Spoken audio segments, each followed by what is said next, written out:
بسم الله الرحمن الرحيم واتل عليهم نبأ بني آدم بالحق আল্লাহ তাআলা বললেন পয়গম্বর আপনি আহলে কিতাবদের কাছে আপনি আদম আলাইহিস সালাতু ওয়াস সালামের দুই সন্তানের ইতিহাস বর্ণনা করেন।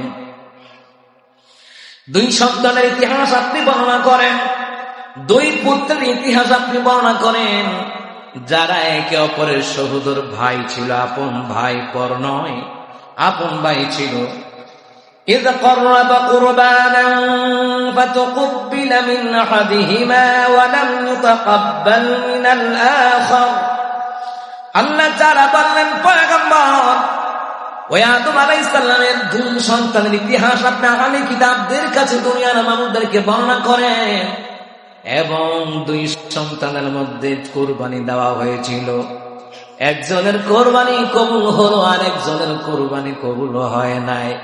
আল্লাহ তাআলা বাবা আদম সফিউল্লাহকে তিনি বলছেন, এরপরে বলছেন ক্বালা লা আকতুলান্নাক, দুইজনের কুরবানির মধ্যে একজনেরটা কবুল হয়ে গেল। ক্বালা ইন্নামা ইয়াতাকাব্বালুল্লাহু মিনাল মুত্তাকিন। একজন বলল, কে বলল? কাবিল বলল, অবশ্যই আমি তোমাকে হত্যা করব। অন্যজন বলল, হাবিল বলল, তোমার কুরবানি কবুল হয় না, এই জন্য আমাকে হত্যা করতে চাচ্ছ। তবে জেনে রাখো আল্লাহ তাআলা মুত্তাকিদের কুরবানি আল্লাহ তাআলা কবুল করে। সুবহানাল্লাহ পড়ে। অপরজন কে? হাবিল। আর যে হত্যা করতে চায় তার নাম হচ্ছে কাবিল। এবার আসেন তাফসীর ইবনে কাসিরের মধ্যে পূর্ণ ব্যাখ্যা।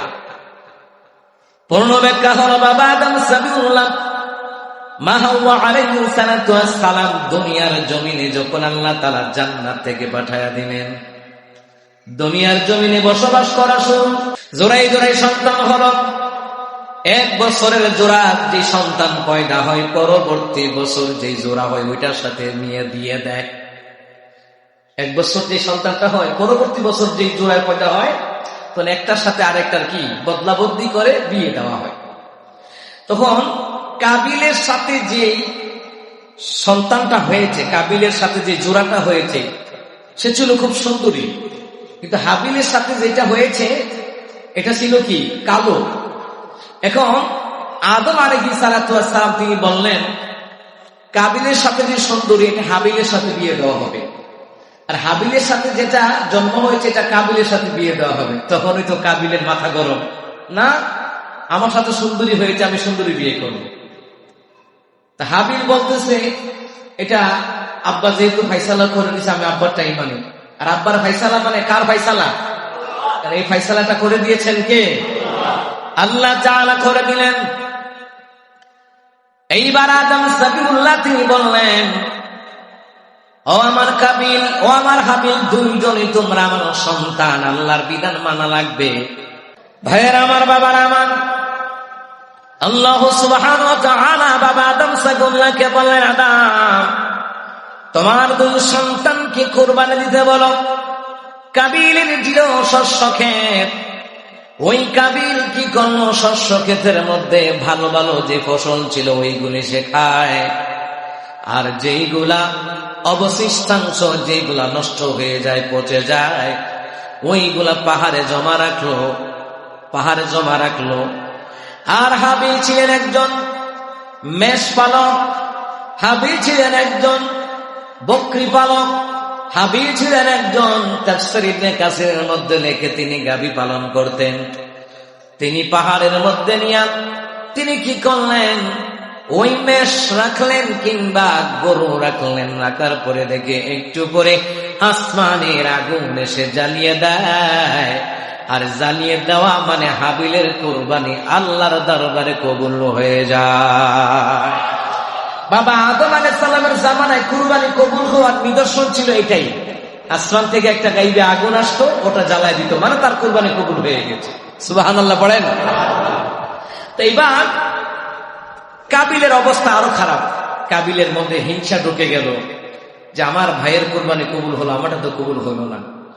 এর মূল কারণে হচ্ছে এই বিয়ে নিয়ে সমস্যা, সুতরাং ওরে হত্যা করে ফেলবো। চিন্তা করতে পারেন আল্লাহ তাআলা ওইদিকে বাবা আদমকে আল্লাহ তাআলা হুকুম দেন, আদম তুমি কি আমার ঘর চিনো?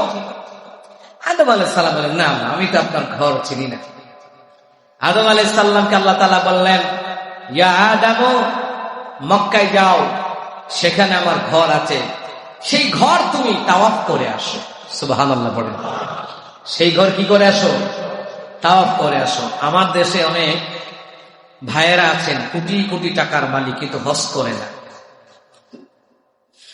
নবী আলাইহিস সালাম তিনি বললেন, যারা হজ করা যাওয়ার পরে রে এই দুনিয়ার জমিনে যারা হজ আদায় করে না, ওই ব্যক্তি ইহুদি অবস্থায় মরক আর নাসারা অবস্থায় মরক, আমি রাসূলুল্লাহর কিছু আসে যায় না।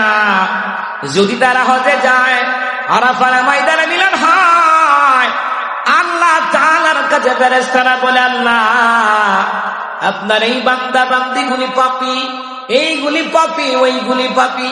আল্লাহ তাআলা জবাব দেয়, ফেরেশতারা রে, আমার যতগুলি বান্দা টাকা পয়সা খরচ করিয়া অর্থের কোরবানি দিয়া আমি আল্লাহর প্রেমে বাইতুল্লাহ জিয়ারত করতে আসলো, তাওয়াফ করতে আসলো, আমার হাবিবুল্লাহর রওজা জিয়ারত করে আসলো, যত পাপী হোক না কেন আমি আল্লাহ তাআলা সবাইকে আমি আল্লাহ তাআলা মাফ করে দিলাম। ফেরেশতারা কয় আর কি, আল্লাহ এই তো পাপী, ওই লোকটাও পাপী, ওই লোকটাও পাপী, আল্লাহ তো পাপী হোক, কিন্তু আমাকে ভয় করে তাকওয়া নিয়ে আল্লাহ এবং তার রাসূলুল্লাহর প্রেমে তো আমার ঘরে আসছে, তো মাফ করে দিলাম। সুবহানাল্লাহ। কেমন মাফ? তামবিহুল গাফিলের কিতাবের মধ্যে লেখে যে মার স্তন থেকে সন্তান দুধ খেতে খেতে যেমনি ভাবে আরামে ঘুমিয়ে যায় এবং যেমনি ভাবে সে নিষ্পাপ থাকে, ওই হাজিদেরকে আল্লাহ পাক নিষ্পাপ হিসাবে ঘোষণা দিয়ে দেয়।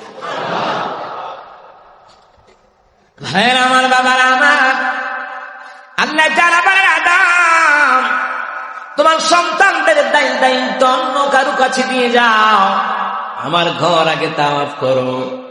এইবার আল্লাহ রাব্বুল আলামিনের হুকুমে আদম আলাইহিস সালাম বললেন, আসমান, আমার দুই সন্তান সহ যত সন্তান